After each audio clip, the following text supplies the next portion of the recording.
John Sterling, voice of the Yankees, with Armen Levack on your home for Yankees baseball, 104.5 The Team. John, we missed you, and I got to tell you right off the top, we've been thinking about you and praying about you a lot over these last few months after your apartment burned down, your home burned down over the offseason. How are you, John? We've had a lot of listeners call in and ask about you. First and foremost, we're concerned about you. How are you doing? Oh, I'm doing fine. You know, the best thing to come out of that horrible fire was that there wasn't one resident who was hurt, and there wasn't one firefighter that was hurt. And the firefighters showed such bravery. They left their own areas to come and help out in trying to put out this inferno. And so thankfully no one was hurt. And as far as I'm concerned, I mean, I have the wherewithal to take care of myself. So, you know, I moved into a hotel immediately. And the funny thing is, that happened on a Wednesday evening. And I had a television shoot for Hallmark on Saturday. And here I'm left without anything. I mean, just the clothes on my back, which were, you know, clothes that you go out on an errand in the winter in New York. So I had to get my little tail up on Thursday and go to the mall and buy some clothes. I had to look presentable for this television shoot that will happen on Hallmark in July. So, you know, once I did that, I began, and we had a fundraiser, a very successful fundraiser before I left for spring training, and we raised $30,000 for the displaced families in that fire. And as far as I'm concerned, I guess that when I'm able to move into a new apartment house, I have one picked out. It just isn't ready yet. And once I have that, then I can, you know, start again. It's amazing all the things you have to replace. What about your World Series rings? I read about those. Are those getting replaced? Well, they're gone. Yeah. And I had 12 local Emmys, and they're gone. They were on a mantelpiece and in the living room. But, you know, more important to me, I lost treasured pictures of my kids at a certain age and pictures with a couple of presidents and with Rudy Giuliani that were on the wall. And I lost all my clothes and all my books and all my movies.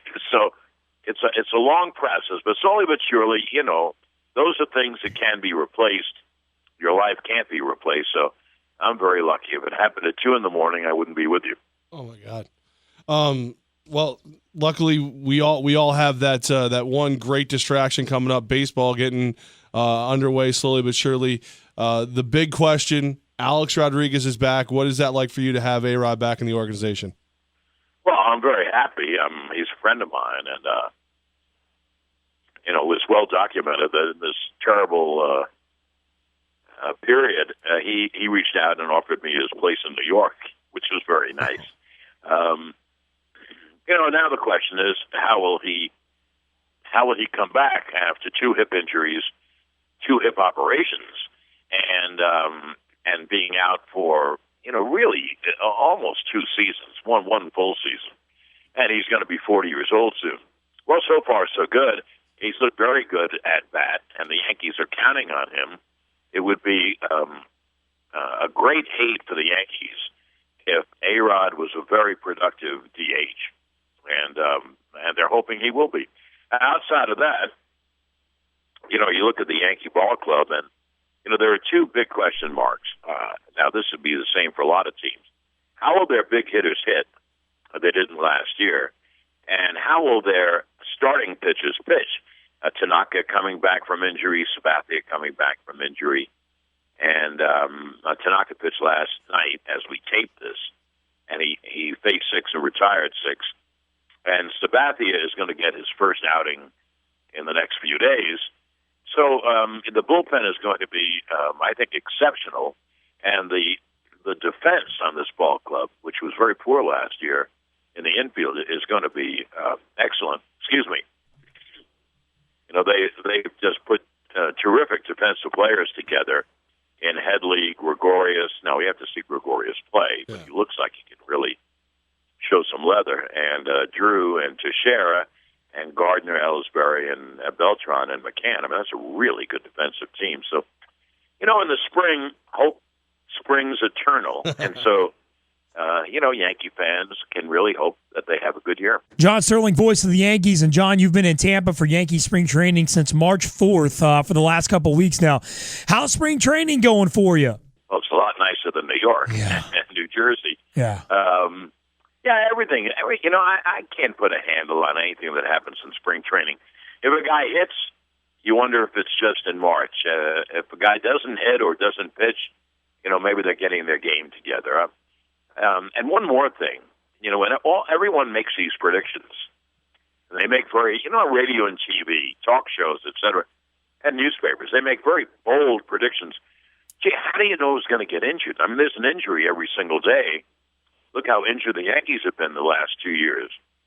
Their big hitters 2 years ago and almost all their pitchers last year. So it's so silly to predict. But if the Yankees get pretty good starting pitching and if their big guys hit like they're supposed to, I think they'll be a pretty good team. John, happy to have you. Hearing your voice always kind of cheers me up, but because I think of baseball instantly. But one question for you, with all your years with the organization, is this the quietest offseason you can remember? I mean, a couple nice signings, bringing Miller in, re-upping Headley, but all in all, a relatively quiet offseason for the New York Yankees. Well, I guess if you look at the last X number of years, yes, they decided to pass on the Scherzers and the Lesters and the Shields, who would make a difference for the Yankees in the next year or two. But you don't know, it's what they're afraid of. I don't blame them. If you give a guy 7 years and he gets hurt after 2 years, you got to pay him for 5. In that way, it was quiet. They did make some signings, and as I mentioned, they could have a good ball club. I'll tell your fans, we've had 2 games on, and we have 2 games coming up this weekend, and then there are games on, yes. And Yankee fans can look, I think, for the first time in years at some big talent that is maybe a year or so away. The right-hander, Luis Severino, probably will be up sometime this year if he pitches well. They have a left-hand reliever in Jacob Lindgren, who will probably be up at some time. And then they have a couple of young sluggers who are a year or 2 away, Aaron Judge and Bird. I forget Bird's first name. But they're very good-looking. Greg, I think. Bird, off a lefty, hit a home run in Kissimmee that went over the far right center field wall with a very easy swing. They're 2 great prospects. So it looks like they're good prospects on the horizon. And the Yankees also did something very quietly, Brian Cashman did in the winter.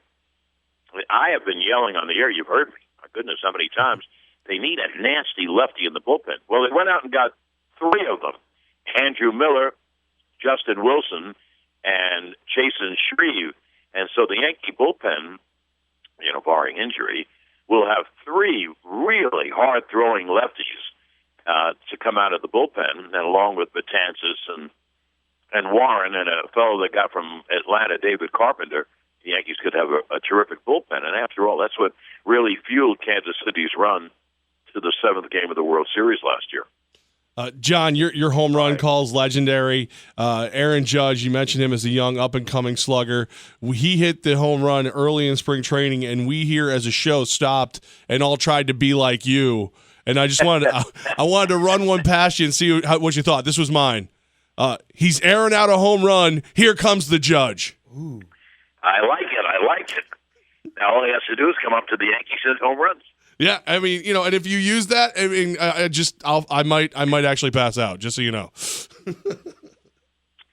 Well, it would be my pleasure. Let's put it that way. We've talked about this before. When I started doing this, because that's how things happen. You do them out of the blue, and then when you hear them come back to you, you know that it's connected. And I think I started with Bernie Williams going, Bernie goes boom, or burn, baby, burn. And it's spread. It's now a cottage industry where I have to do one for every player who hits a home run. So we'll think of something.